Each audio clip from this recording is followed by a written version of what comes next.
നിസ്കരിക്കാൻ മടിയുള്ള ചില ആൾക്കാർ പറയും, ഞങ്ങളിപ്പോൾ നിസ്കരിക്കേണ്ടതില്ലാത്ത ഒരു മർത്തബയിലെത്തിയിട്ടുണ്ട്, അതുകൊണ്ടാണ് നിസ്കരിക്കാത്തത്. അങ്ങനെ ഒരു മർത്തബല്ല. അങ്ങനെ ഒരു മർത്തബ ഉണ്ടാകണമെങ്കിൽ ലോകത്ത് അത് ഹബീബ് റസൂലുള്ളാഹി സ്വല്ലല്ലാഹു അലൈഹി വസല്ലം നിങ്ങൾക്ക് ഉണ്ടാകുന്നത്. അതിൽ വേറെ മർത്തബൊന്നും ഇവിടെ ആർക്കുമില്ല, അക്മലായ മർത്തബ. പിന്നെ ഏതെങ്കിലും മജ്നൂനായ മജ്ദൂബായ ആൾക്കാർ പറഞ്ഞു അത് നമ്മൾ തെളിവിനെടുക്കാനും പറ്റൂല. അവരെ നമ്മളങ്ങനെ തള്ളണ്ട, അവരെ നമ്മൾ കൊള്ളാനും പോകണ്ട, അവരവരെ വഴിക്ക് വിട്ടേക്കണം. അത് സ്വീകരിക്കേണ്ട ആൾക്കാരല്ല. അവർ നല്ലവരാണ്, നമ്മളവരെ പറ്റി കുറ്റമൊന്നും പറയാൻ പാടില്ല, ഇകഴ്ത്താനും പാടില്ല. അവരങ്ങനെ ചെയ്യുന്നു എന്നുള്ള നമുക്ക് മാതൃക തെളിവല്ല, അവർ കുറ്റക്കാരുമല്ല. അവർ അള്ളാഹുവിൻ്റെ വഴിയിൽ അങ്ങനെ ലയിച്ചു ചേർന്നപ്പോൾ അവർക്ക് ചെറിയ നുക്സാനിയത്ത് പറ്റിയതാണ്, ജദ്ബിൻ്റെ ഹാല്. നമ്മളതുകൊണ്ട് അവരെ താഴ്ത്താനും പോകണ്ട, അവരങ്ങനെ ചെയ്യുന്നു എന്നുള്ളത് ഇത്തിബാ ചെയ്യാനും പോകണ്ട. നിങ്ങൾ ആലോചിച്ച് നോക്ക്, അങ്ങനെയുണ്ട് ആൾക്കാർ. നിസ്കാരമില്ല എന്ന് പറഞ്ഞ ആൾക്കാർ. ചില ആൾക്കാർ നിസ്കരിക്കേണ്ട ആവശ്യമില്ല, ദിക്റില്ല മതി, അങ്ങനെയും പറഞ്ഞോളൂ. വല ദിക്റുല്ലാഹി അക്ബർ, ദിക്റാണ് വലുത്. എല്ലാത്തിനും ഖുർആനല്ലേ, വല ദിക്റുല്ലാഹി അക്ബർ അവരെ തെളിവാണ്. അല്ലാഹു തആല ദിക്റാണ് വലുത്, നിസ്കാരം എന്നല്ല വലുത്, ദിക്റില്ല മതി. എന്തെല്ലാം നിസ്കാരം എന്ന് ഒഴിവായി കിട്ടാൻ എന്തെല്ലാം സൂത്രങ്ങൾ ആൾക്കാർ ചെയ്യുന്നത്. നിസ്കാരത്തിൽ നല്ല കണിശത പാലിക്കണം, എന്നാൽ ജീവിതത്തിനുണ്ടാകുന്ന ബർക്കത്ത് വേറൊരു നിലക്കുണ്ടാകൂല. നിസ്കാരത്തിൽ വലിയ കണിശത പാലിച്ചിട്ട് വലിയ ബർക്കത്ത് കിട്ടിയ മഹാനല്ലേ അനസ് ബിൻ മാലിക് റളിയല്ലാഹു അൻഹു.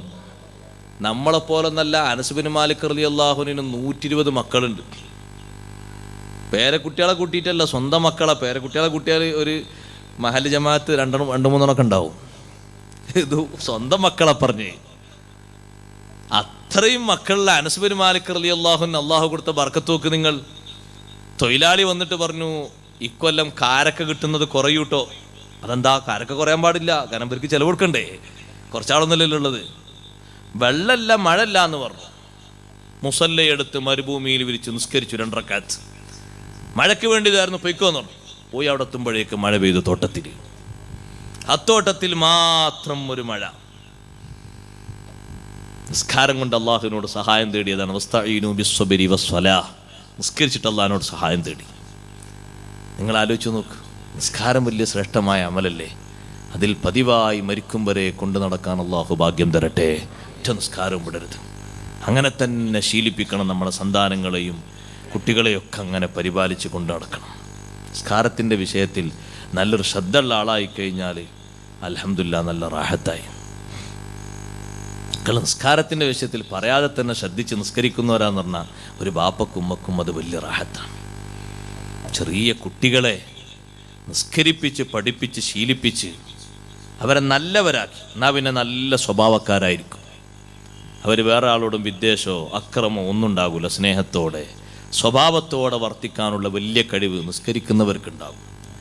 നിസ്കരിക്കുന്ന വലിയ വലിയ മഹാന്മാരെ നിങ്ങൾ നോക്ക്, എല്ലാവരും സമ്മതിച്ചില്ലേ, അവർക്കൊരു കുഴപ്പമില്ല.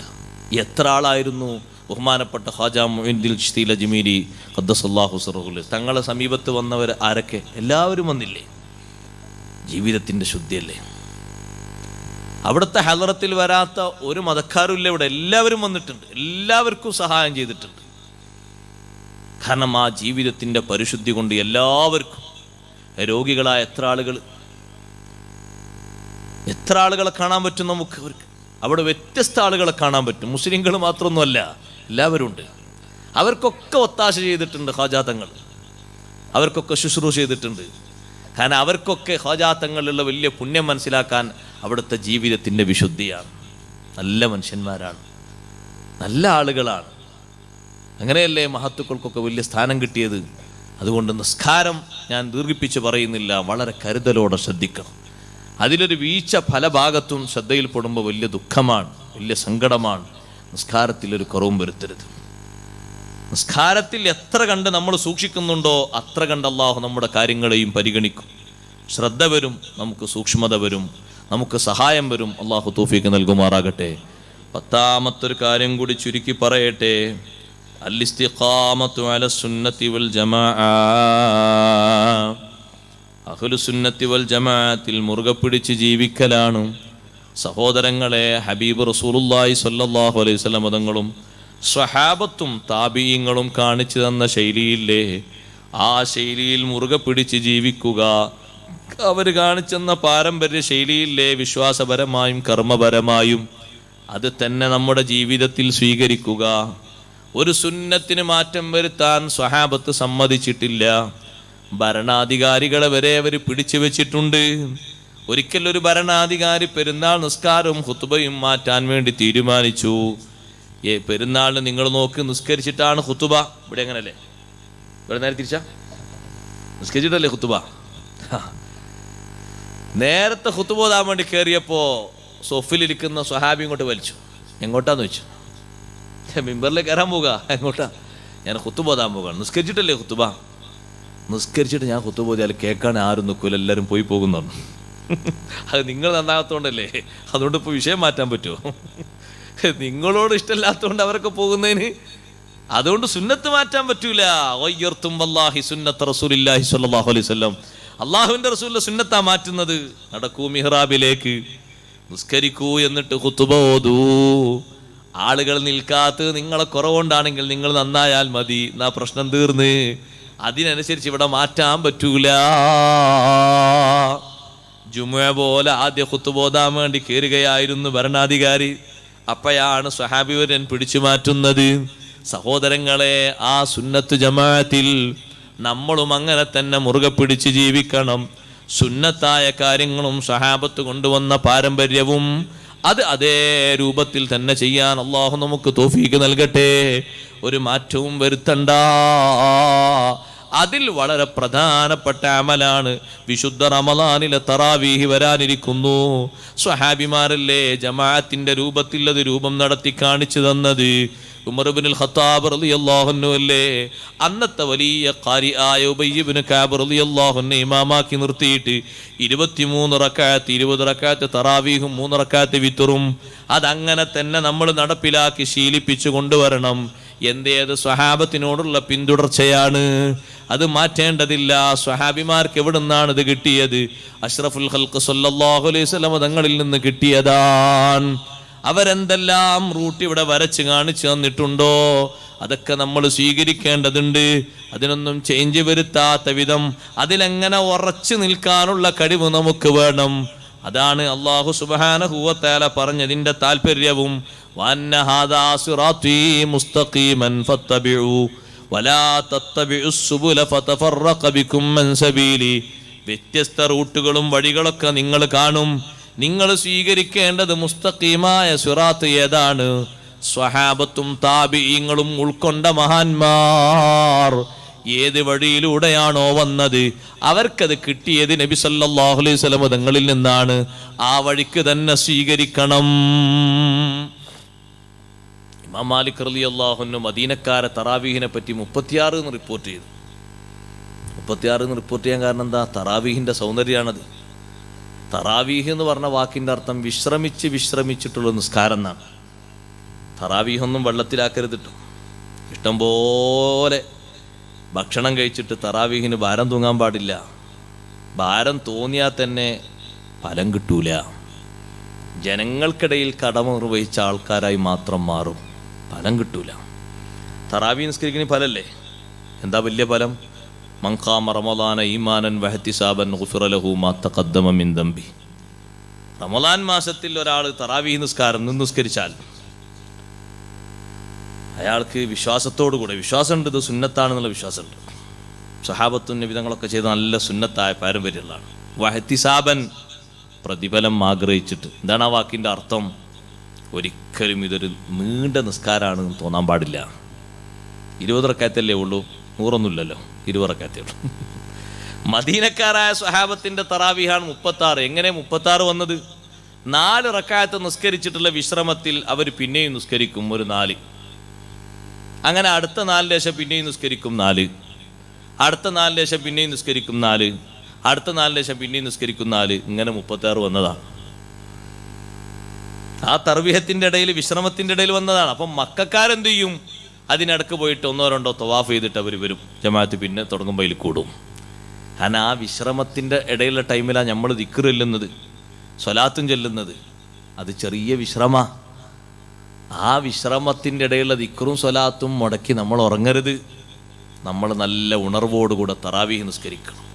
മടുപ്പ് വരാൻ പാടില്ല. എന്നാ റബ്ബേ ഇതൊക്കെ ഒന്ന് തീർന്നിട്ടുക, ഇനിയിപ്പോൾ 1 ആയി, ഇനിയിപ്പോൾ 29-30 ദിവസം സഹിക്കണമല്ലോ, ഒരു കൂലിയും കിട്ടില്ല. വെറുതെ കൈ കെട്ടിയിട്ട് അങ്ങനെ നിന്ന് അള്ളാനെ കളിയാക്കണ്ട. നല്ല കരളുറപ്പോടെ നിൽക്കണം. ഈമാനൻ വഹ്തിസാബൻ. 20 റക്അത്ത് നമ്മൾ നിസ്കരിക്കുന്ന നിസ്കാരം അല്ല സ്വഹാബത്ത് നിസ്കരിച്ചത്. ദീർഘിച്ച നിസ്കാരമാണ്. ധാരാളം മോദിയിട്ടാണ് നിസ്കരിച്ചത്. 2 ജുസും 3 ജുസും ഒക്കെ ഓതിയ സന്ദർഭങ്ങളുണ്ട്. മക്കത്ത് പോയി നോക്ക് നിങ്ങൾ, ലക്ഷക്കണക്കിന് ആളുകളല്ലേ ഒരു ഇമാമിൻ്റെ കയ്യിൽ 1.5 മണിക്കൂർ നേരത്തെ തറാവീഹിനെ സംബന്ധിക്കുന്നത്. നമ്മൾ 1:15 1:20 ആയാൽ പിന്നെ ഉസ്താദേ ഇന്നൊരു 5 മിനിറ്റ് കൂടിയിട്ടുണ്ട്, നാളെ അത് കറക്റ്റാക്കണം. അല്ലെങ്കിൽ ഞാനിപ്പോൾ പള്ളിക്കല്ല, അവിടെ ഉണ്ടൊരു പള്ളി 3/4 മണിക്കൂർ കൊണ്ട് തീരും, നിങ്ങൾ പിന്നെ 16ാമത്തെ റക്അത്തിൽ എനിക്ക് പുരയിലെത്താൻ കഴിയും. അങ്ങനെയൊന്നും നമ്മൾ ആർക്കും വേണ്ടി ഓക്കാനിക്കണ്ട. ഇത് ആഖിറത്തിലേക്ക് ഉപകരിക്കാനുള്ള നിസ്കാരമാണ് എന്ന നല്ല കാഴ്ചപ്പാട് വേണം. ഒരു 29 രാത്രി ഒരു ചെറിയ അധ്വാനത്തിന് നമുക്ക് കഴിയൂലേ? നമ്മളെ മഹാന്മാരായ സ്വഹാബിമാരൊക്കെ എത്ര കഷ്ടപ്പെട്ടാണ് ദീനു വേണ്ടി ഖിദ്മത്ത് ചെയ്തത്. വളരെ കഷ്ടപ്പെട്ടിട്ടല്ലേ. അപ്പം ചെറിയ അമലെങ്കിലും നമ്മളിൽ വേണ്ടേ? അള്ളാഹു തൗഫീഖ് നൽകുമാറാകട്ടെ. പോരായ്മയില്ലാത്ത അമലാകണം നമ്മുടെ അമലുകളൊക്കെ. അതിനാണ് കഠിനാധ്വാനം ചെയ്ത് ശ്രമിക്കേണ്ടത്. ഞാൻ ചുരുക്കുകയാണ്, ദീർഘിപ്പിക്കുന്നില്ല. നല്ലോണം ദ്വാരക്കേണ്ട ദിവസമാണ്. ഒരുപാട് ആവശ്യങ്ങൾ പറഞ്ഞ് പലരും ദ്വാരക്കാൻ അറിയിച്ചിട്ടുണ്ട്. നിങ്ങളൊക്കെ ആമീൻ ആവശ്യമുണ്ട്. അള്ളാഹു നമ്മുടെ മജ്ലിസ് കബൂലാക്കി തരട്ടെ. ഒരു പക്ഷേ ഇന്ന് ഷാബാനിൻ്റെ അവസാനത്തെ രാവായിരിക്കും. നാളെ മാസം കണ്ട റമളാൻ്റെ 1ാമത്തെ രാവ് വരും. റമളാനു ശരീഫ് ആഗതമാകുന്നതോടുകൂടെ പരിവർത്തനത്തിൻ്റെ മാസമാണ്. നമ്മളൊക്കെ മാറണം.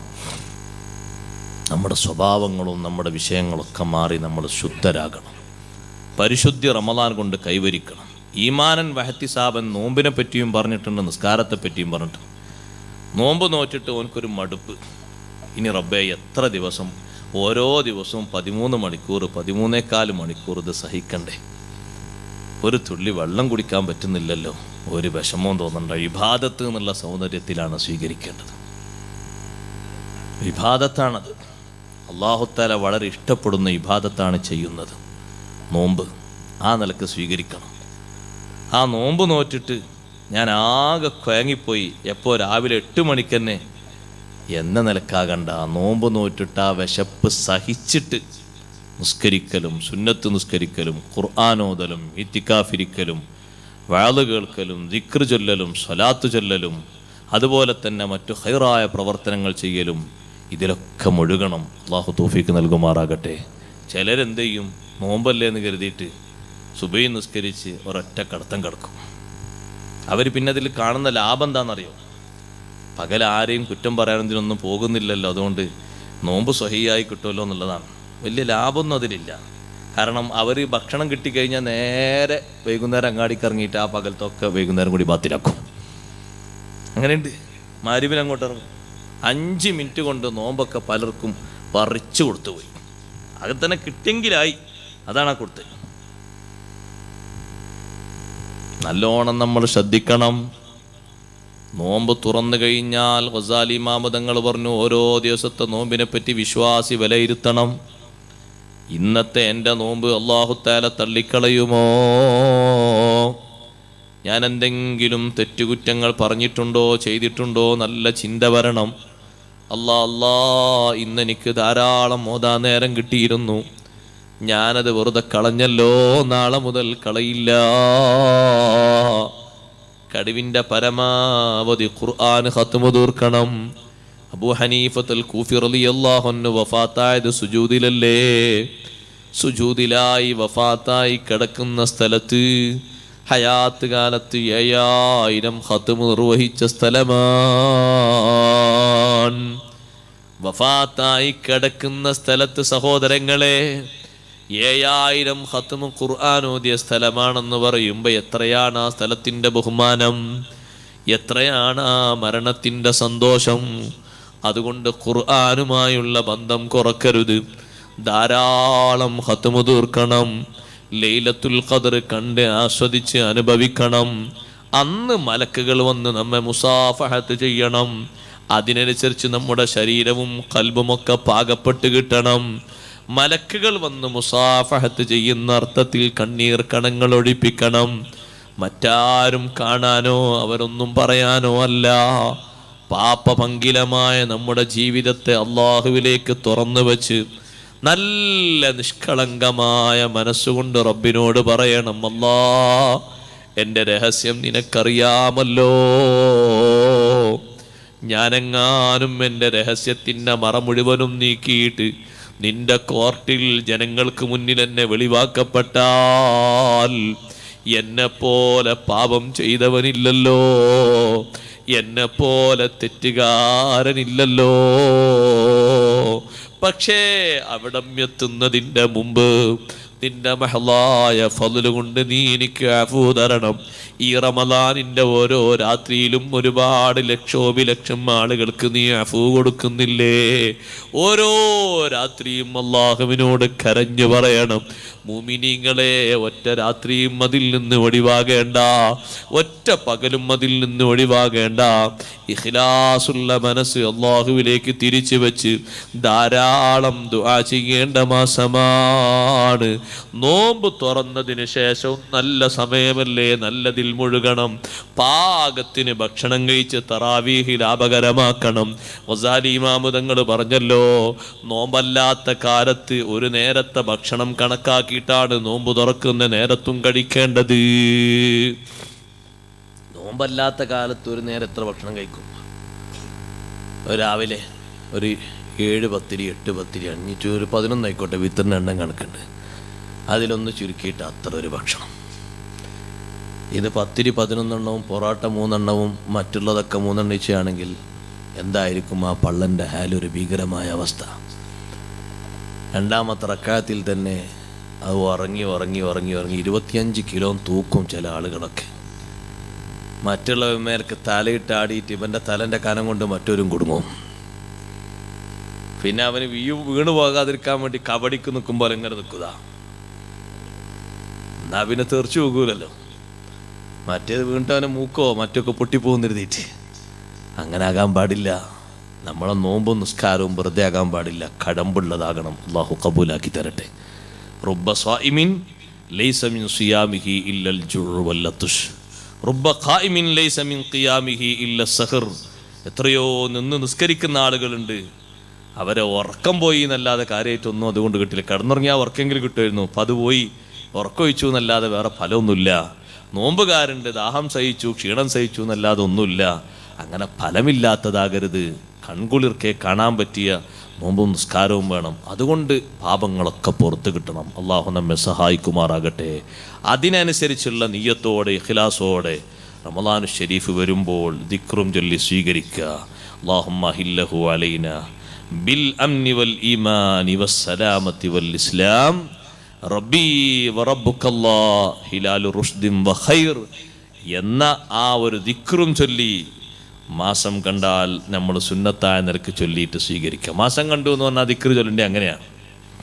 മാസം കണ്ടു, നാളെ ഇപ്പോൾ റമളാനല്ലേ, ഉച്ചക്ക് ഭക്ഷണം കഴിക്കാൻ കഴിയില്ലല്ലേ, വലിയ വിഷമായിപ്പോയി. അങ്ങനല്ല, നല്ല സന്തോഷം കൊണ്ടാണ് അള്ളാഹിനോട് പറയുന്നത്. അല്ലാഹുമ്മ ഹില്ലഹു അലൈന ബില്ലംനി വൽ ഈമാനി വസ്സലാമത്തി വൽ ഇസ്ലാം റബ്ബി വറബ്ബുക്കല്ലാഹ് ഹിലാലു ഖൈറും വറുഷ്ദ്. നന്മയുടെയും നേർമാർഗത്തിൻ്റെയും ചന്ദ്രോദയം റബ്ബേ, നല്ല നിലക്ക് ഈമാനോടെ ഇഖ്ലാസോടെ ഞങ്ങൾക്ക് മേൽ അത് ഉദിപ്പിച്ച് വലിയ ലാഭം ഉണ്ടാക്കി തരണം നമ്മൾ അള്ളാഹിനോട് ദ്വാരുന്ന്. ഓരോ റമളാൻ്റെ രാവിലും മലക്കുകൾ വിളിച്ചു പറയുന്ന ശബ്ദത്തിന് നമ്മൾ ശരിക്ക് കാതുർപ്പിച്ച് കേൾക്കണം. റമളാൻ്റെ രാത്രി നാളെ ആയാൽ എല്ലാ രാത്രിയും മലക്കുകൾ വന്ന് പറയും, യാ ബാഗിയൽ ഖൈരി യഖ്ബിൽ വയാ ബാഗിയശ് ശർരി യഖ്സുർ. നന്മ ഉദ്ദേശിക്കുന്ന മനുഷ്യ മുന്നോട്ട് വാ, ഉറക്കം തൂങ്ങി നടക്കല്ല, അബോധാവസ്ഥയിൽ നടക്കല്ല, പലതിലൂടെയും അശ്രദ്ധാലുവായി പോകല്ല. വയാ ബാഗിയ ശർരി അഖ്സുർ. തിന്മ ഉദ്ദേശിക്കുന്നവനെ നീ അത് നിർത്തിക്കളയൂ, നീ അത് ചുരുക്കിക്കളയൂ. ഇത് റമളാനാൻ. ഇതെല്ലാ രാത്രിയും മലക്കുകൾ ചെയ്യുന്ന അനൗൺസ്മെന്റ് ആണ്. അത് അറിവില്ലാതിരിക്കരുത്, അത് കേൾക്കാതിരിക്കരുത്. അതുകൊണ്ട് വിശുദ്ധ റമളാനെ സ്വീകരിക്കാനും കൂടി പാകപ്പെടുത്തുന്ന രൂപത്തിൽ ഈ 10 സ്വഭാവങ്ങളും സ്വീകരിച്ച് വിശുദ്ധ റമളാനും അനന്തര ജീവിതവും സമ്പുഷ്ടമാക്കാൻ അല്ലാഹ് നമുക്ക് തൗഫീഖ് തരട്ടെ. ഒരു മനുഷ്യൻ അയാൾ സുഖിക്കാൻ വേണ്ടി, സുഖസൗകര്യത്തിന് വേണ്ടി ധാരാളം സംഗീതോപകരണങ്ങൾ വാങ്ങി, അതും ആവശ്യമില്ലാതെ കാശ് ചെലവാക്കുന്നതിൽപ്പെട്ടതാണ് ഹുജ്ജത്തുൽ ഇസ്ലാം അബൂ ഹാമിദുൽ ഗസാലി റളിയല്ലാഹു അൻഹു. ഞാൻ മരിച്ചാൽ നിങ്ങളൊക്കെ വന്ന് അവിടെ പൊട്ടിക്കരയണമെന്ന് പറഞ്ഞിട്ട് മരിക്കുന്നതിന് മുമ്പ് തന്നെ കുറേ പെണ്ണുങ്ങളെ കാശ് കൊടുത്ത് ഏൽപ്പിച്ചു. ഇതൊരു ദുരുപയോഗമാണ്. ഉദാഹരണം പറഞ്ഞാൽ, ഞാൻ മരിച്ചാൽ ഞങ്ങളൊക്കെ വന്ന് കരയണം, നിനക്കെത്ര വേണ്ടി? ഞാനൊക്കെ പൊട്ടിക്കരയണമെങ്കിൽ 10,000 വേണമെന്നാണ് ഒരാൾ. വേറെ പറഞ്ഞു 7,000 വേണം, വേറെ 8,000 വേണം. ഇവരൊക്കെ വന്ന് കരയുമ്പോൾ സംഭവം ബഹുലാവൂലേ? അങ്ങനെ അതിനു വേണ്ടി നേരത്തെ ഏൽപ്പിക്കുക ദുരുപയോഗമാണ്. ഇങ്ങനെ തുടങ്ങി ധാരാളം വിഷയങ്ങളിലുണ്ട്. അങ്ങനെ വരാൻ പാടില്ല, നമ്മൾ സൂക്ഷിക്കണം. ഒരാൾ ഓടിക്കാൻ വേണ്ടി വാഹനം വാങ്ങി, ദുരുപയോഗമല്ല, അത് ആവശ്യത്തിനാണ്. അയാൾക്കും കുടുംബത്തിനും താമസിക്കാൻ ഒരു പാകത്തെ വീട് വെച്ചു, അത് ദുരുപയോഗമാണ്, അത് ആവശ്യത്തിനാണ്. എല്ലാവർക്കും ഒരുപോലത്തെ വീട് മതിയാവില്ല. കാരണം ചില വീട്ടിൽ 10 അംഗങ്ങളുണ്ടാവും, ചില വീട്ടിൽ 15 അംഗങ്ങളുണ്ടാവും. ചില വീട്ടിൽ ആളുകളൊക്കെ വന്നാൽ പിന്നെ വേറെ എവിടെക്കെങ്കിലും പോയി കിടക്കേണ്ടി വരും, ബുദ്ധിമുട്ടാവില്ലേ? അപ്പോൾ ഈ സ്കൂൾ ലീവിനൊക്കെ മറ്റുള്ള ആൾക്കാരൊക്കെ വീട്ടിൽ വരും. ആര്? പുറത്ത് കെട്ടിച്ചയച്ച് വിട്ട പെങ്ങന്മാരും കുട്ടികളൊക്കെ. ഓരോരുത്തരുടെ കൂടെ 3 ആൾക്കാരുണ്ടെങ്കിൽ അതിന് ഇത്ര സ്ഥലം വേണം. അപ്പോൾ അതിന് കുറച്ച് വിശാലപ്പെടുത്തിയിട്ട് അത്യാവശ്യം പാകപ്പെടുത്തി ഉണ്ടാക്കി. അതൊരു മോശമല്ല, അത് ആവശ്യത്തിനാണ്. അല്ലെ പിന്നെ അവരവിടെ കൊണ്ടുപോയി കിടത്തും, തോട്ടത്തിലോ? അവർക്ക് കിടക്കാൻ സ്ഥലം വേണ്ടേ? അപ്പം അതിന് സൗകര്യപ്പെടുത്തിയൊക്കെ ഉണ്ടാക്കി. ഞാൻ മുമ്പ് എറണാകുളത്ത് പോയപ്പോൾ അവിടെ ഒരാൾ വലിയ വീടുണ്ട്, സൗകര്യമുള്ള വീടാണ്. ആ വീട്ടിൽ ഒരു റൂമുണ്ട്. അപ്പോൾ അയാൾ അത്യാവശ്യത്തിന് നല്ല സമ്പന്നമായ വ്യക്തിയാണ്. അപ്പോൾ എന്നോട് പറഞ്ഞു, ഉസ്താദേ, ഞാൻ ഈ ഒരു റൂം ഉണ്ടാക്കിയത് കുട്ടികൾക്കൊന്നും ഇതിൻ്റെ ആവശ്യമില്ല, അവർക്കൊക്കെ സെപ്പറേറ്റ് ഉണ്ട്. അപ്പം ഞാൻ ചോദിച്ചത് അധികാവൂലേ? അധികാവൂല. ഇതിവിടെ വന്ന് കുടുങ്ങുന്ന ഒരുപാട് ആൾക്കാരുണ്ട്. ചിലപ്പം ചിലർ ട്രെയിൻ കിട്ടാതെ കുടുങ്ങും, ചിലരിവിടെ ഹോസ്പിറ്റലിലും മറ്റും വന്നിട്ട് റൂമില്ലാതെ കൊടുക്കും. അവർക്കൊക്കെ കിടക്കാൻ സൗകര്യത്തിനാണ് ഈ റൂം. അത് വെറുതെ ആകുമോ? വെറുതെ ആകൂല, നല്ല കൂലി കിട്ടുന്നതിന്. 1 രൂപ വാടക വാങ്ങാതെയാണ് സഹായം ചെയ്യുന്നത്. എത്ര ആൾ കുടുങ്ങിപ്പോകും? എല്ലാവർക്കും എല്ലായിടത്തും കിടക്കാൻ പറ്റുമോ? കിടന്നാൽ തന്നെ ചിലർക്ക് ഉറക്കം വരുമോ? അപ്പോൾ ഒരു ശരീരത്തിനുള്ള ഒരു സുഖമില്ലേ, ആരോഗ്യത്തിന് വേണ്ടതില്ലേ ഉറക്കം? ആ ഉറക്കിനൊരു സൗകര്യപ്പെടുത്തി കൊടുത്ത് ചെറിയ സൗകര്യമില്ല. ഞാൻ പറഞ്ഞു, ഇത് ഊർത്താകൂല, അതിന് നല്ല കൂലി കിട്ടും. കാരണം നിങ്ങൾ ഉദ്ദേശിച്ചത് കുറേ റൂമുണ്ടായിട്ട് ഇങ്ങനെ അഹങ്കരിക്കുക എന്നുള്ളതല്ല, അത് ഉപയോഗപ്പെടുത്താനുള്ള മാർഗമല്ലേ. അപ്പോൾ അദ്ദേഹം പറഞ്ഞു, ഞാൻ ആ റൂമിൽ 2 ദിവസം കൂടിയപ്പോൾ അദ്ദേഹം പറഞ്ഞു, കഴിഞ്ഞ ആഴ്ച ഈ റൂമിൽ ഒരു ഭാര്യയും ഭർത്താവാണ് താമസിച്ചിരുന്നത്. അപ്പോൾ അവരെന്താ സംഗതി? അവർ ഒരു കുടുംബത്തെ അന്വേഷിച്ച് വന്നാണ്. ആ കുടുംബക്കാരിവിടെ ഉണ്ടായിരുന്നു മുമ്പ്. പക്ഷെ അവരിവിടെ എത്തുന്നതിൻ്റെ ഒരാഴ്ച മുമ്പ് കുടുംബക്കാർ വേറൊരു ഭാഗത്തേക്ക് പോയി. അപ്പോൾ അവിടേക്ക് യാത്ര ചെയ്യണമെങ്കിൽ ഇനിയും ഒരുപാട് പോകണം എന്ന് കരുതിയിട്ട് അവരിവിടെ വിശ്രമിച്ചു ഒരു ദിവസം.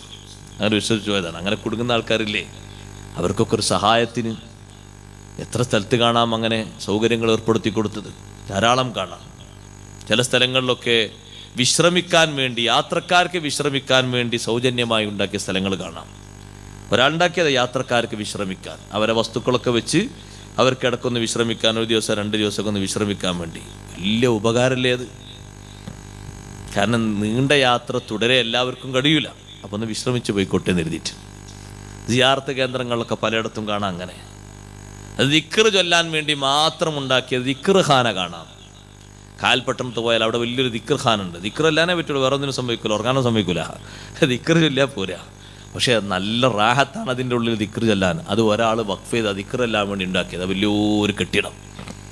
ഒരു 100 ആൾ 150 ആൾ പോയാലും സുഖമായിട്ട് ദിക്റല്ല. അതിനെത്ര വലിയ കൂലിണ്ടാവും? സമ്പത്തല്ല ചിലവഴിച്ച്, ദൂർത്തല്ല, ആവശ്യത്തിന് വേണ്ടി ചിലവഴിക്കണം. അനാവശ്യകരമായിട്ടൊന്നും ചിലവഴിക്കരുത്. അള്ളാഹു നമ്മളെ കാത്തുരക്ഷിക്കുമാറാകട്ടെ. 8ാമത്തൊരു കാര്യം, സ്വന്തത്തിനൊരു നിലക്കും അഹങ്കാരം സ്വീകരിക്കരുത്. ഞാനൊരു വലിയ ആളാകണം എന്നൊരു താല്പര്യം ഉണ്ടാകരുത്. എന്ന് പറഞ്ഞാൽ പുരോഗതി ആഗ്രഹിക്കരുത് എന്നല്ല. പുരോഗതി ഓരോരുത്തരും ആഗ്രഹിക്കും. ഞാനൊരു വലിയ ആളാണ് എന്നുള്ള നിലപാട് വേണ്ട. അപ്പം മറ്റുള്ളവരൊക്കെ ചെറിയവരാണ് തോന്നിപ്പോകും. മറ്റുള്ളവർ എന്നെക്കാളും എത്രയോ അറിവുള്ളവരാണ്. ഈ കൂട്ടത്തിൽ അങ്ങനെ എത്ര അറിവുള്ളവരുണ്ട്? നമ്മളെക്കാളും ധാരാളം സ്ഥാനമുള്ളവരുണ്ട്. അള്ളാഹുവിൻ്റെ അടുക്കൽ പരിഗണിക്കപ്പെടുന്നവരുണ്ട്. അപ്പൊ സ്വമേധയാ പൊങ്ങച്ചം കാണിക്കരുത്. അതാണ് ഖുർആൻ പറഞ്ഞ തിൽക്കദ്ദാറുൽ ആഖിറതു നജഅലുഹാ ലില്ലദീന ലാ യുരീദൂന ഉലുവൻ ഫിൽ അർളി വലാ ഫസാദാ പാരത്രിക ലോകത്തെ ഭവനം അല്ലാഹു തയ്യാറാക്കി വെച്ചിരിക്കുന്നത് ഭൂമിയിൽ ധിക്കാരം ഉദ്ദേശിക്കാത്തവർക്കാണ്. വലാ ഫസാദാ, കുഴപ്പം സൃഷ്ടിക്കാനും ഉദ്ദേശമില്ല. നല്ല നിലക്ക് സഹകരിച്ച് സ്നേഹത്തോടെ ജീവിക്കുക. വേറൊരാളെ അഭിമാനം ക്ഷയപ്പെടുത്താനോ ക്ഷതമാക്കാനോ അയാളില്ല. അയാൾ എല്ലാവരോടും സ്നേഹത്തോടെ സഹവർത്തിത്തോടെ ജീവിക്കാനാണ്. ആരെയും ആക്രമിക്കാനും ഇല്ല. അങ്ങനൊരു അഹംഭാവമോ അഹന്തയോ ഇല്ലാതെ ജീവിക്കുന്ന നല്ലവർക്കാണ് അല്ലാഹു തആല പാരത്രിക ലോകത്തെ ഭവനം ഒരുക്കി വെച്ചിരിക്കുന്നത്. ഈ ആയത്തും ഖാറൂനിന്റെ വിഷയത്തിൽ ഇറങ്ങിയതിന്റെ ബാക്കിയിൽ വന്ന ആയത്താണ്. ഹാറൂൻ നല്ല വിവരസ്ഥനായിരുന്നു. മൂസാ നബി അലൈഹിസ്സലാമും ഹാറൂൻ നബിയും കഴിഞ്ഞാൽ തൗറാത്ത് കൊണ്ട് നല്ല വിവരമുള്ള ആളാണ് ഖാറൂൻ മുതലാളി. അത് വായിക്കാനും അത് പഠിക്കാനും അത് പറഞ്ഞു കൊടുക്കാനും കഴിവുള്ള ആളാണ്. പക്ഷേ ധിക്കാരം മൂർച്ച കൂടി പോയി. ജനങ്ങൾ ഖാറൂനോട് പറഞ്ഞു, ഖാറൂനെ, നിനക്ക് അല്ലാഹു തആലയാണ് ഈ സമ്പത്തൊക്കെ തന്നത്, അതുകൊണ്ട് അഹ്സിൻ കമാ അഹ്സനല്ലാഹു ഇലൈക്, അല്ലാഹു തആല ഔദാര്യം ചെയ്തതുപോലെ നീ മറ്റുള്ളവർക്ക് ഗുണം ചെയ്യണം. വലാ തബ്ഗിൽ ഫസാദ ഫിൽ അർളി, ഭൂമിയിൽ അക്രമം ചെയ്യരുത്, കുഴപ്പമുണ്ടാക്കരുത്. അത് അല്ലാഹു ഒരു നിലക്കും തൃപ്തിപ്പെടൂല, റബ്ബ് ശിക്ഷിക്കും. ഹാറൂൻ പറഞ്ഞെന്താ അറിയോ? കിബറിന്റെ വർത്തമാനം. ഇന്നമാ ഊതീതുഹു അലാ ഇൽമിൻ ഇൻദി, സമ്പത്തൊക്കെ എൻ്റെ വിവരം കൊണ്ട് കിട്ടിയതാണ്. ഇന്നമാ ഊതീതുഹു അലാ ഇൽമിൻ ഇൻദി, എനിക്ക് വലിയ വിവരമുണ്ട്, ആ വിവരം അനുസരിച്ച് എനിക്ക് കിട്ടിയതാ, ഞാൻ സമ്പാദിച്ചതാണ്, അല്ലാഹു തആല തന്നതാന്നുള്ളത് പറ്റ മറന്നു.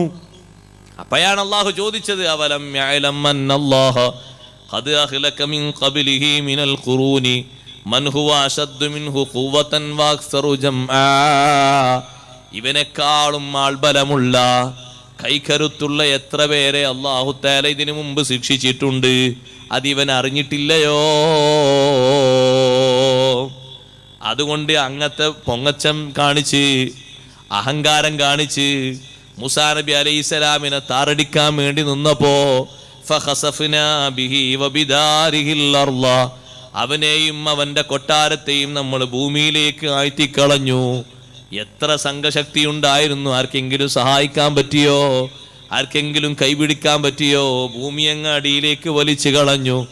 അവന്റെ സമ്പത്ത് പിൽക്കാലത്ത് ഉപയോഗപ്പെടുത്തിയിട്ട് അവനോടൊരു അനുകമ്പ ആർക്കും തോന്നരുത് എന്ന് കരുതിയിട്ടല്ലേ അവന്റെ കൊട്ടാരമടക്കം അല്ലാഹു തആല ഭൂമിയിലേക്ക് ആഴ്ത്തിയത്.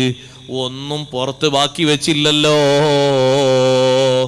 തലേ ദിവസം അവന്റെ കൂടെ നിന്നിരുന്ന ആളുകൾ, മൂസാ നബി അലൈഹിസ്സലാമിന്റെ താക്കീത് കേട്ടിട്ട് മടങ്ങിയ ആളുകൾ, പിറ്റേ ദിവസം ആ സ്ഥലത്ത് വന്നിട്ട് അവർ പറയാണ്, ലൗലാ അമ്മന്നല്ലാഹു അലൈനാ ലഖസഫ ബിനാ, അല്ലാഹ് നമ്മക്ക് വലിയ അനുഗ്രഹം ചെയ്തത് കൊണ്ട് നമ്മൾ രക്ഷപ്പെട്ടു.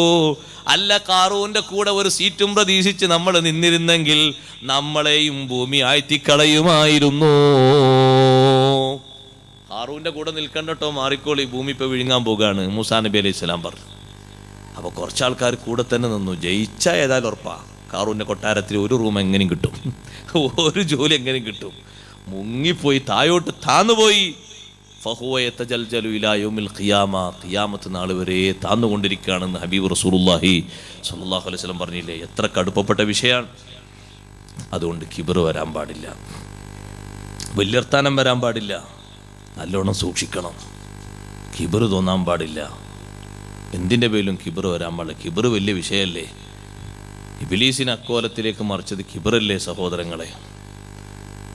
വലിപ്പം തോന്നിയതല്ലേ ഇബ്ലീസിന്, ഞാനാണ് വലിയ ആള്. അതുകൊണ്ട് അങ്ങനെ തോന്നാൻ പാടില്ല. നമ്മളൊക്കെ അള്ളാഹുവിൻ്റെ മിസ്കീന്മാരായ അടിമകളാണ്. അള്ളാഹു നമുക്ക് ഖൈറേറ്റി തരട്ടെ. 9ാമത്തെ അടയാളം അൽ മുഹാഫളതു അലസ് സ്വലവാത്തിൽ ഖംസ്, 5 നിസ്കാരങ്ങളിൽ പതിവായി ശ്രദ്ധിക്കുക. 5 ഫർള് നിസ്കാരങ്ങൾ പതിവായി ശ്രദ്ധിക്കുക, ഒന്നും വിടാൻ പാടില്ല. അള്ളാഹു അങ്ങനെ പതിവായി ശ്രദ്ധിക്കാനാണ് പറഞ്ഞത്, ഹാഫിളു അലസ് സ്വലവാതി വസ്സലാത്തിൽ വുസ്താ. എപ്പോഴെങ്കിലും നിസ്കരിക്കാനല്ല, പതിവായി നിസ്കരിക്കാനാണ്. പ്രായപൂർത്തിയും ബുദ്ധിയും ശുദ്ധിയും ഒക്കെ ഉണ്ടായിട്ട്, പ്രായപൂർത്തിയും ബുദ്ധിയും പകതിരിവൊക്കെ വന്നിട്ട് സഹോദരങ്ങളെ നിസ്കാരത്തിൻ്റെ വിഷയത്തിൽ പരിഗണിക്കാതിരിക്കരുത്. അകാരണമായി നിസ്കാരം കൈയൊഴിക്കരുത്.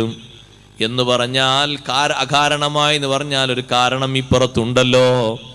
ഉറക്ക് അനിയന്ത്രിതമായി ഉറക്ക് വന്നിട്ട് നിസ്കാരം ഖളായി പോയി, നിസ്കരിച്ചത് വീട്ടണം, അതിൻ്റെ പേരിൽ ശിക്ഷിക്കപ്പെടൂല എന്നും. അങ്ങനെ 7 മണിക്ക് 8 മണിക്ക് എണീറ്റ് സുബഹി നിസ്കരിക്കുന്നവനെ പറ്റിയല്ല, അതോൻ്റെ പതിവാണ്, അത് പതിവ് മാറ്റണം, അതിതിൽ കൂട്ടൂല. അതേ സമയത്ത് എന്നും അതായി നിസ്കരിക്കുന്ന ആള് അയാൾക്ക് എന്താണെന്നറിഞ്ഞോയില്ല, അയാളങ്ങ് ഉറക്കിൽ പെട്ടുപോയി, അല്ലെങ്കിൽ വിളിച്ചിട്ട് അറിഞ്ഞില്ല, അല്ലെങ്കിൽ മറ്റു രൂപത്തിലൊന്നും അറിഞ്ഞില്ല, ഖളാ വീട്ടിയാൽ മതി, അല്ലാഹ് ശിക്ഷിക്കൂല. മറ്റൊന്നുള്ളത് മറതിയാണ്. പ്രായം കൂടുതലാകുമ്പോഴോ സന്തോഷം കൂടുതലാകുമ്പോഴോ ടെൻഷൻ കൂടുതലാകുമ്പോഴോ ഒക്കെ മറതി വരും. മറന്നുപോയി നിസ്കരിച്ചാൽ മതി, ആ വിഷയത്തിൽ ശിക്ഷയില്ല. അതേ സമയത്ത് നമ്മുടെ മറ്റു കാരണങ്ങളൊന്നും ഇതിന് കാരണമല്ല. രോഗം നിസ്കാരം പിന്തിക്കാനുള്ള കാരണം അല്ല. ആരോ മരിച്ചു, ആരോ ജനിച്ചു, അല്ലെങ്കിൽ ഭാര്യ പ്രസവിച്ചു, മക്കള് പ്രസവിച്ചു, അതൊന്നും നിസ്കാരം പിന്തിക്കാനുള്ള കാര്യമല്ല. വേറെ ഒന്നും കാരണമായി കൂട്ടൂല. പഠനവും അധ്യാപനവും കാരണമല്ല. നിസ്കാരം വളരെ പതിവായി ശ്രദ്ധിക്കണം, സൂക്ഷിക്കണം. ഒരു നിലക്കും അതിൽ നിന്ന് ശ്രദ്ധ മാറിപ്പോകരുത്. അതുകൊണ്ടല്ലേ നിസ്കാരത്തിന്റെ വിഷയം പറഞ്ഞെടുത്ത് മാത്രം അല്ലാഹു തആല അതേ ആ ഒരു ശൈലിയിലല്ലേ ഖുർആനിലൂടെ പറഞ്ഞത്. നിസ്കരിക്കൂ എന്നതിന് സ്വല്ലു എന്ന് പറഞ്ഞാൽ മതിയല്ലോ. നിങ്ങൾ നിസ്കരിക്കൂ, നിങ്ങൾ നിസ്കരിക്കൂ, അത് പറയുന്നതിന് പകരം അഖീമുസ്സലാ അല്ലദീന യുഖീമൂനസ്സലാ അഖിമിസ്സലാത ലിദിക്രി. ഈ ശൈലി തന്നെ പറയാൻ കാരണം ഇമാം ബൈളാവി റളിയല്ലാഹു അൻഹു പറഞ്ഞില്ലേ, നിസ്കാരം എന്ന് പറയുന്നത് കൃത്യമായും നിത്യമായും ഉള്ള നിസ്കാരത്തിനാണ് നിസ്കാരം എന്ന് പറയുന്നത്. അതിനാണല്ലോ കാര്യമായിട്ടുള്ള പരിഗണനയും. അതുകൊണ്ട് നിസ്കാരത്തിന്റെ വിഷയത്തിലുള്ള ശ്രദ്ധ മറക്കരുത്. എപ്പോഴും നമ്മൾ ആ വിഷയം നല്ലോണം പരിഗണിക്കുന്നവരാകണം, നല്ലോണം ശ്രദ്ധിക്കുന്നവരാകണം. എല്ലാവരും സംഭാവന കൊടുക്കണം. സംഭാവന ബക്കറ്റ് വരുന്നുണ്ട്, അതിനെ വേണ്ട രൂപത്തിൽ എല്ലാവരും നന്നായി പരിഗണിക്കണം. എല്ലാവരും കൊടുക്കി സംഭാവന. കവർ കൊണ്ടുവന്നവരൊക്കെ ബക്കറ്റിലിടണോ. അൽ മുഹാഫളത്തു അല സ്വലവാത്തിൽ ഖംസ്. ഹബീബ് സല്ലല്ലാഹു അലൈഹി വസല്ലമ തങ്ങൾ ഒരിക്കലും വിട്ടുവീഴ്ച കൊടുക്കാത്ത വിഷയമാണ് നിസ്കാരം. സഹോദരന്മാരെ, സഹോദരിമാരെ, നമ്മളെ ജീവിതത്തിൽ നിസ്കാരം ഒഴിവായി പോയതുണ്ടെങ്കിൽ ആ നിസ്കാരം നമ്മൾ മടക്കണം, അത് വീട്ടണം. കാരണം എന്തേ? നിസ്കാരത്തിൻ്റെ വിഷയത്തിൽ അത്രയും വലിയ ശ്രദ്ധ വേണം. നബി സല്ലല്ലാഹു അലൈഹി വസല്ലമ തങ്ങൾ അതിനൊരു പരിഹാരം വേറെ നിർദ്ദേശിച്ചിട്ടില്ല, നമ്മൾ വീട്ടുകയല്ലാതെ. ഹജ്ജ് അങ്ങനെയല്ലല്ലോ. ഹജ്ജ് നിർബന്ധമായിട്ട് നിർവഹിക്കാതെ ഒരാൾ മരണപ്പെട്ടാൽ അദ്ദേഹത്തിൻ്റെ സമ്പത്തെടുത്ത് വേറെ ആരെങ്കിലും ഒന്ന് നിർവഹിച്ചാൽ ആ ബാധ്യത വീടും. നോമ്പ് നോൽക്കാതെ പോയ ആളാണെങ്കിൽ സമ്പത്തെടുത്ത് പകരം മുദ്ദ് കൊടുത്താൽ, ഫിദിയ കൊടുത്താൽ അത് വീടും. സക്കാത്ത് കൊടുക്കാത്തവന്റെ സക്കാത്ത് കൊടുത്താലും വീടും. നിസ്കാരം അങ്ങനെ പരിഹരിക്കപ്പെടുന്ന വിഷയം അല്ല. അതുകൊണ്ട് പ്രബല അഭിപ്രായ പ്രകാരം കാര്യങ്ങൾ മനസ്സിലാക്കുമ്പോൾ നിസ്കാരം നമ്മൾ തന്നെ നിർവഹിക്കണം. കഴിവിൻ്റെ പരമാവധി സമയം അതിനു വേണ്ടി ചെലവഴിക്കണം, നീക്കണം. നിസ്കാരത്തിൻ്റെ കാര്യത്തിൽ നല്ല ശ്രദ്ധ വേണം. ഒരു ഘട്ടത്തിലും അത് ഒഴിവായി പോകൂല. ബുദ്ധി നിലനിൽക്കുന്ന കാലത്തോളം നിസ്കാരം ദായിമായി നിലനിർത്തണം. ബുദ്ധിയില്ലാത്ത കാലത്താണെങ്കിൽ പിന്നെ തക്ലീഫില്ല. മറ്റു കാലങ്ങളിലൊക്കെ നിസ്കാരത്തിന്റെ വിഷയത്തിൽ നന്നായി ശ്രദ്ധിക്കണം. റമളാനു ഷരീഫിൽ നിസ്കാരം കറക്റ്റായി നിർവഹിക്കാൻ പ്രതിജ്ഞയെടുത്ത് കഴിവിൻ്റെ പരമാവധി നിസ്കാരങ്ങൾ ഖളാ ഉള്ളവർ അത് മടക്കി ഒരു നിസ്കാരവും പെരടിയിൽ ബാക്കി വെക്കാതെ പിരിഞ്ഞു പോകാൻ കഴിയണം. മഹത്തുക്കളൊക്കെ ആ വിഷയത്തിൽ വലിയ സന്തോഷം കൊണ്ടവരാണ്. എൻ്റെ ജീവിതകാലത്ത് നിസ്കാരം ഒരു വക്ത് പോലും ഖളാ ആയി പോയിട്ടില്ല എന്ന് പറഞ്ഞ മഹാരഥന്മാരെത്രയുണ്ട്. ധാരാളം മഹാന്മാരുണ്ട്. നിസ്കാരത്തിൻ്റെ മഹത്വമാണ് അവരാ പഠിപ്പിച്ചത്. കാരണം എന്തേ? പതിവായി നിസ്കരിക്കുന്നവന്റെ നിസ്കാരം കൊണ്ട് വലിയ ഗുണമുണ്ട്. ഹദീസിൽ പറഞ്ഞില്ലേ, മൻ ഹാഫള അലൈഹാ, പതിവായി നിസ്കരിക്കുന്നവനാണ്, ഒരൊറ്റ വക്തും ഖളാ ആകാതെ കൊണ്ട് നടക്കുന്നവനാണ്, കാനത് ലഹു നൂറൻ വബുർഹാനൻ വനജാതൻ യൗമൽ ഖിയാമ, ആ നിസ്കാരം അവന് പ്രകാശമാകും, അവന് വലിയ പ്രമാണമാകും, അവന് വലിയ രക്ഷയാകും. നിസ്കരിക്കാതെ ജയിക്കാൻ പറ്റൂല. അതാണ് ഏത് വിഷയങ്ങൾ പറയുമ്പോഴും നിസ്കാരം അതിൽ കടന്നു വരും. ഇതിപ്പോൾ നമ്മൾ 10 എണ്ണിയതാണ്. ഇനി വേറെ ഏതെങ്കിലും ഒരു അടയാളം, മുഅ്മിനീങ്ങളെ പറ്റിയുള്ള അടയാളം ഖുർആൻ എവിടെ പറഞ്ഞിട്ടോ നിസ്കാരം പറയാത്തൊരൊറ്റ സ്ഥലവുമില്ല. നിസ്കാരം മുഅ്മിന്റെ അടയാളത്തിൽ നിന്നൊരു നിലക്ക് ഒഴിവാകൂല. അതത്രയും കണിശതയുള്ളൊരു കാര്യമായിട്ട് തന്നെ കരുതണം. പഴയ കാലത്ത് നമ്മൾ പ്രായപൂർത്തി എത്തിയതിന് ശേഷം ഖളാഅതൊക്കെ ഒന്ന് ആലോചിച്ചെടുക്കുക. എന്നിട്ടൊക്കെ പൂർത്തീകരിച്ച് വീട്ടാനുള്ള തൗഫീഖിനും ദീർഘായുസ്സിനും ദ്വാരക്കുക. കഴിവിൻ്റെ പരമാവധി എങ്ങനെ പൂർത്തീകരിക്കുക. വേറൊരു മാനദണ്ഡം കൊണ്ടത് പൊറുക്കൂല. മരണപ്പെട്ടു പോയിട്ട് മക്കൾ ഒരു 2-3 ലോറിയിലൊന്നായിട്ട് കൊണ്ടുവന്ന് അരി വിതരണം ചെയ്തു എല്ലാവർക്കും. സ്വതക്കൻ്റെ കൂലി വേറെ ഉണ്ടാകും, നിസ്കാരത്തിന് വേറെ ഭാഗത്തുണ്ടാവും. നിസ്കാരം അതുകൊണ്ട് മാറ്റം കിട്ടൂല. വളരെ കണിശനമായിട്ട് തന്നെ നിസ്കാരത്തിൻ്റെ വിഷയം നന്നായി ശ്രദ്ധിക്കണം. നബി സല്ലല്ലാഹു അലൈഹി വസല്ലം തങ്ങൾ പറഞ്ഞില്ലേ, അത് വലിയ രക്ഷക്കുള്ള കാരണമാണ് പതിവായ നിസ്കാരം. ഖുർആൻ ഷരീഫും പഠിപ്പിച്ചത് അങ്ങനെയാണ്. ഖദ് അഫ്ലഹ മൻ തസക്ക വദക്കറ സ്മ റബ്ബിഹി ഫസല്ല. ആരാണ് വിജയിച്ചത്? ഖദ് അഫ്ലഹ മൻ തസക്ക, ഖൽബിനെ ശുദ്ധീകരിച്ചു. അതാണ് ഈമാൻ. ഈമാൻ നൽകി ശുദ്ധീകരിച്ചു. വദക്കറ സ്മ റബ്ബിഹി ഫസല്ല, ഈമാൻ ഖൽബ് കൊണ്ട് സ്വീകരിച്ചു. വദക്കറ സ്മ റബ്ബിഹി, നാവ് കൊണ്ട് അത് ഉച്ചരിച്ചു. അതാണ് ഖൽബിൽ ഉറപ്പിച്ച് നാവ് കൊണ്ട് മൊഴിയണമെന്ന് പറയുന്നത്. പിന്നെ പറഞ്ഞ ഒരു കർമ്മം നോക്ക് നിങ്ങൾ, ഫസല്ല, നിസ്കരിക്കുകയും ചെയ്തു. നിസ്കരിക്കാതെ ജയിക്കൂല, അങ്ങനെ കരുതണ്ടാരും. വേറെ ഏതെങ്കിലുമൊക്കെ ചുളിവിലൂടെ ജയിക്കാൻ നടക്കൂല പരിപാടി. നിസ്കരിച്ചെങ്കിലേ ജയിക്കും. നിസ്കാരമില്ലെങ്കിൽ ഒരു നിലക്കും ഒരു റെക്കമെൻഡിലും ജയിക്കാൻ പറ്റൂല. അതുകൊണ്ട് നിസ്കാരത്തിന്റെ വിഷയം വളരെ കാർക്കശ്യമായി കരുതണം. തക്ലീഫെത്തിയിട്ട് ഖളാആയി പോയ നിസ്കാരം വീട്ടാത്തതിനിയും പെരടിയുണ്ടെങ്കിൽ അത് വീട്ടിയേക്കണം. മരിക്കുന്നതിൻ്റെ മുമ്പ് കഴിവിൻ്റെ പരമാവധി സമയങ്ങൾ അതിന് വിനിയോഗിക്കണം. ഉമ്മമാരെ, മെൻസസിന്റെ സമയത്തും നിഫാസ് പുറപ്പെടുന്ന സമയത്തും അത് രക്തം നിന്ന നേരത്തും നിസ്കാരം ഖളാആയി പോയതുണ്ടെങ്കിൽ അത് വീട്ടണം. ളുഹർ ബാങ്ക് കൊടുത്ത് 1 മണിക്കൂർ കഴിഞ്ഞിട്ടൊരു സഹോദരിക്ക് മെൻസസ് വന്നു. ഈ ളുഹർ നിസ്കാരം മെൻസസ് നിലച്ച് ശുദ്ധിയായ ശേഷം മടക്കി നിസ്കരിക്കേണ്ടതുണ്ട്. കാരണം ആ ളുഹർ പെരടിയിൽ വാജിബായിട്ടുണ്ട്. അത് മറന്നു പോകാൻ പാടില്ല. മെൻസസ് നിലച്ചപ്പോൾ അസുറിന്റെ നേരത്താണ്. കുളിച്ചു അസുർ മാത്രം നിസ്കരിച്ചാ പോരാ, ളുഹറും നിസ്കരിക്കണം. ഇശായിന്റെ നേരത്താണ് മെൻസസ് നിലച്ചത്, ശുദ്ധിയായത്. കുളിച്ചിട്ട് ഇശ മാത്രം നിസ്കരിച്ചാ പോരാ, മഗ്രിബും നിസ്കരിക്കണം. ഇശായിന്റെ നേരത്ത് മെൻസസ് ഒക്കെ നിലച്ചപ്പോൾ ഇപ്പൊ കുളിച്ചാല് കുറച്ച് കഴിഞ്ഞാൽ ഭർത്താവ് വരും. പിന്നെ മൂപ്പരോടുകൂടെ ബന്ധപ്പെട്ട് പിന്നെ ഒന്ന് കുളിക്കേണ്ടി. അതുകൊണ്ട് സുബൈയിലേക്ക് നീട്ടിയേക്കാൻ നല്ലത് എന്ന് കരുതിയാ വലിയ വിഷമം വരും. ഇവിടെ ഈ നിസ്കാരങ്ങൾ രണ്ടും ബോധപൂർവം ഒരു കാരണമില്ലാതെ പിന്തിച്ചു എന്നുള്ള വലിയ കുറ്റം വരും. അങ്ങനെ വരാൻ പാടില്ല. പ്രസവിച്ച് കിടക്കുന്ന സഹോദരി 40 ദിവസം കഴിഞ്ഞാൽ സാധാരണ പതിവല്ലേ 40? സഹോദരങ്ങളെ, അത് നമ്മളെ നാട്ടിലുള്ള എല്ലാവർക്കുള്ള പതിവല്ല. 22, 23, 24 ആകുമ്പോഴേക്ക് രക്തം നിലക്കുന്നവരുണ്ട്. അവരോട് നല്ല ഉള്ളിച്ചോറൊക്കെ വെച്ച് കടന്നോട്ടെ, കുഴപ്പമൊന്നുമില്ല. പക്ഷേ രക്തം നിലച്ചാൽ ഓരോ ഭക്തും നിസ്കരിച്ചോളണം. കുട്ടിയെ ശുശ്രൂഷിച്ച് 40 വരെ കടന്ന് 40 ആകുമ്പോൾ ഒരു സുഭിക്ഷമായ ഭക്ഷണം ഉണ്ടാക്കി, അതിലൊന്നും ഞാൻ തകരാറ് പറയുന്നില്ല. രക്തം നിലച്ചത് എപ്പോഴാണോ അത് നിലച്ച ശേഷമുള്ള നിസ്കാരം നിർബന്ധമായി നിസ്കരിക്കണം. 40 ആകട്ടെ എന്നിട്ട് നിസ്കരിക്കാം എന്നൊരു പതിവ് പറ്റൂല. അങ്ങനൊരു പതിവ് 40 വരെ അശുദ്ധിയുള്ളവർക്കാണ്. എല്ലാവരും അങ്ങനല്ല, പലരും അതിൽ നിന്ന് മാറ്റാണ്. 25 കഴിയുമ്പോൾ 30 കഴിയുമ്പോഴൊക്കെ രക്തം നിലച്ചുപോയി. അവർ കുളിച്ചിട്ട് നിസ്കരിക്കണം. ഓരോ ഭക്തിരും നിസ്കരിക്കണം, മുളു കൊടുത്ത് നിസ്കരിക്കണം. അവർ കുട്ടീനെ ശുശ്രൂഷിച്ച് കടന്നോട്ടെ, അതിനും തകരാറില്ല. അത് കുട്ടീനെ നോക്കാനും പരിപാലിക്കാനും അല്ലേ. പക്ഷെ 40 ആയിട്ടേ നിസ്കരിക്കാവൂ എന്നൊരു നയമല്ല.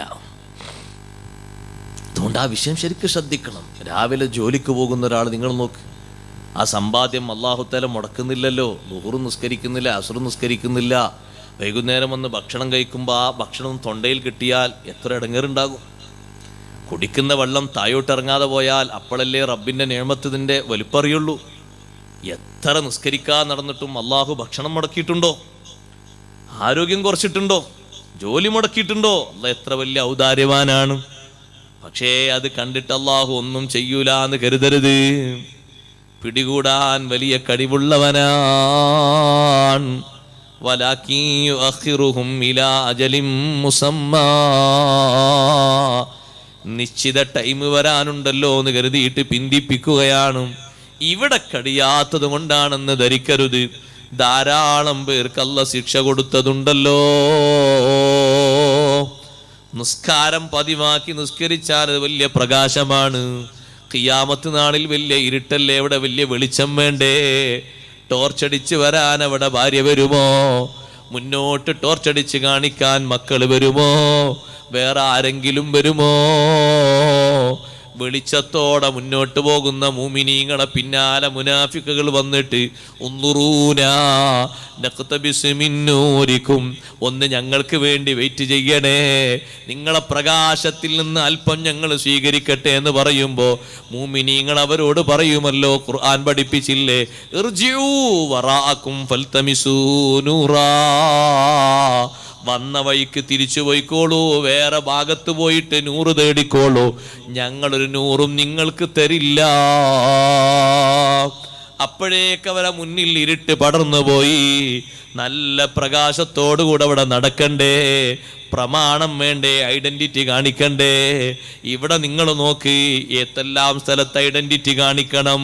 ഖിയാമത്ത് നാളുകളിലെ മുഖ്യമായ ഐഡന്റിറ്റിയാണ് നിസ്കാരം. വബുർഹാൻ അതൊരു പ്രമാണമാണ്, വനജാത്ത് എന്നത് രക്ഷയുമാണ്. അത് പതിവാക്കാത്തവനോ, അതേ പതിവായി നിസ്കരിക്കാത്തവൻ, അവൻ വെള്ളിയാഴ്ചയൊക്കെ പള്ളിയിൽ പോകും, പിന്നെ പെരുന്നാളിനും പോകും, ആ ഒരു നിസ്കാരേ ഉള്ളൂ. വീട്ടിൽ വെച്ച് ളുഹുറുണ്ടോ ഇല്ല, അസുറുണ്ടോ ഇല്ല, അവൻ അവൻ്റെ ജോലി അങ്ങനെ എടുക്കും, കിട്ടുന്നതങ്ങനെ ഭക്ഷിച്ചു കൂടും, നിസ്കാരം തീരെയില്ല. ബാക്കി എല്ലാ പരിപാടിക്കും ഉണ്ട്. ഒരിതിന് വിളിച്ചാലൊക്കെ റെഡി ആയിട്ട് വരും, വേറെ ഏത് കാര്യത്തിനും വരും, നിസ്കരിക്കൂല. പടിഞ്ഞാട്ടേക്ക് ഉന്തിയാലോ കേക്കോട്ടേ പോകുള്ളൂ, നിസ്കരിക്കൂല, കരവനില്ല. അങ്ങനെ പതിവില്ലാത്ത മനുഷ്യൻ എപ്പോഴെങ്കിലൊക്കെ നിസ്കരിക്കുന്ന ആള് ലം തകുല്ലഹു നൂറാ, ഈ നിസ്കാരം അവന് വെളിച്ചത്തിന് വരൂല, അത് പ്രമാണമായി വരൂല, രക്ഷയായി വരൂല. അത് പറഞ്ഞിട്ട് തങ്ങൾ നിർത്തിയില്ല. വകാന യൗമൽ ഖിയാമ, പതിവായി നിസ്കാരം ശീലിക്കാത്തവൻ ഖിയാമത്ത് നാളിൽ മാ ഖാറൂൻ, നേരത്തെ പറഞ്ഞ ഖാറൂനിന്റെ കൂടെയാണ്. വഹാമാന വഫിർഔന, ഫിർഔന്റെ കൂടെയാണ്. ലക്ഷക്കണക്കിന് കുരുന്നുകളെ നിർദാക്ഷിണ്യം കൊന്ന ഭരണാധികാരിയല്ലേ ഫിർഔൻ. ഒരു പ്രതിപക്ഷ പോലും ഇല്ലാതെ ഭരണം നടത്തിയ ആളല്ലേ ഫിർഔൻ. ആ ഫിർഔനിന്റെ കൂടെയാണോ നിനക്ക് നിൽക്കേണ്ടത്? വഹാമാൻ, ആ ഫിർഔനിന്റെ പ്രൈവറ്റ് സെക്രട്ടറി ആയ ഹാമാന്റെ കൂടെയാണ്. വഉബയ്യ് ഇബ്നു ഖലഫിൻ അഷ്റഫുൽ ഖൽഖ് സല്ലല്ലാഹു അലൈഹി വസല്ലം, തങ്ങളെ കൈകൊണ്ട് വെട്ടേറ്റ് മരണപ്പെട്ടു പോയ ശത്രുവല്ലേ ഉബയ്യ് ഇബ്നു ഖലഫ്, അവന്റെ കൂടെയാണോ നിൽക്കേണ്ടത്? നമ്മൾ ആലോചിക്കണം. പതിവായി നിസ്കരിക്കുന്നവരാരെ കൂടെയാണ്? മഅന്നബിയ്യീന വസ്സുദ്ദീഖീന വശുഹദാഇ വസ്സാലിഹീൻ. അപ്പൊ ഖാറൂനിന്റെ സൊഫിലല്ല നിൽക്കേണ്ടത്, ഫിർഔനിന്റെ സൊഫിലല്ല നിൽക്കേണ്ടത്, ഹാമാന്റെ സൊഫിലല്ല നിൽക്കേണ്ടത്. അതുകൊണ്ട് നിസ്കാരത്തിന്റെ പതിവായ ശ്രദ്ധ എപ്പോഴും സൂക്ഷിച്ചു കൊണ്ട് നടക്കണം. അല്ലാഹു തആല തൗഫീഖ് നൽകുമാറാകട്ടെ. നിസ്കാരത്തിൽ നല്ല ക്ഷമ പാലിക്കണം. വഅ്മുർ അഹ്ലക ബിസ്സലാത്തി വസ്തബിർ അലൈഹാ, അല്ലാഹു തആല കൽപ്പിച്ചില്ലേ, കുടുംബക്കാരോട് നിസ്കാരം കൊണ്ട് കൽപ്പിക്കണം. നബിമാരൊക്കെ അവരെ കുടുംബക്കാരോട് നിസ്കാരം കൊണ്ട് കൽപ്പിച്ചിട്ടുണ്ട്. നിസ്കാരം ഇല്ലാത്തൊരൊറ്റ നബിയുല്ലല്ലോ. എല്ലാ നബിമാർക്കും അല്ലാഹ് നിസ്കാരം കൊടുത്തിട്ടുണ്ട്. വഔഹൈനാ ഇലൈഹിം ഫിഅലൽ ഖൈറാത്തി വഇഖാമസ് സ്വലാത്തി വഈതാഅസ് സക്കാ, എല്ലാ നബിമാർക്കും നമ്മൾ നിർദ്ദേശം കൊടുത്തിട്ടുണ്ട്, നിസ്കാരം നിലനിർത്തണം. നിസ്കരിക്കാതിരിക്കാൻ പറ്റൂല.